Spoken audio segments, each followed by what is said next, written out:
இந்த சாதம் உடலுக்கு குளிர்ச்சியையும் தரும், அதே மாதிரி வெயில் காலத்தில் நம்மளுக்கு அடிக்கடி ஏற்படக்கூடிய தாகத்தையும் தணிக்கும்.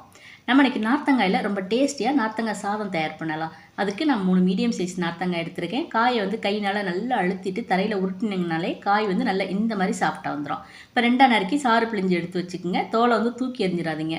தோலில் தான் நிறைய சத்துக்கள் இருக்குது, அதனால் அதை வந்து கல்லுப்பு சேர்த்து ஊற வச்சு ஊறுகாயை போட்டுக்கலாம். இப்போ ஒரு கடாயில் வந்து கொஞ்சமாக நல்லெண்ணெய் சேர்த்து 1/2 டீஸ்பூன் அளவுக்கு கடுகு சேர்த்துக்குங்க. கடுகு நல்லா பொரிஞ்சோம்னா 1 டீஸ்பூன் கடலைப்பருப்பு, உங்களுக்கு பிடிச்ச அளவுக்கு பச்சை வறுக்கலை சேர்த்து மிதமான தீயில் நல்லா பொன்னிறமாக வறுத்துக்குங்க.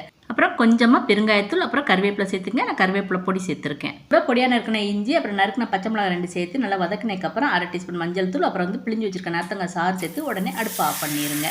இப்போ சாதத்துக்கும் சேர்த்து உப்பு சேர்த்து நல்லா கலந்து விட்டு நல்லா உதிரியாக ஆற வச்ச சாதத்தை சேர்த்து நல்லா கலந்து விட்டுருங்க. டேஸ்ட் பார்த்துட்டு உப்பு தேவைப்பட்டால் இன்னும் கொஞ்சம் சேர்த்துக்குங்க. அவ்வளவுதாங்க, ஸ்கூலுக்கு டூருக்குலாம் கொண்டு போகிற மாதிரி சூப்பரான டேஸ்ட்டில் வெரைட்டி ரைஸ் ரெடி ஆயிடுச்சு. நீங்களும் மறக்காமல் ட்ரை பண்ணி பாருங்கள்.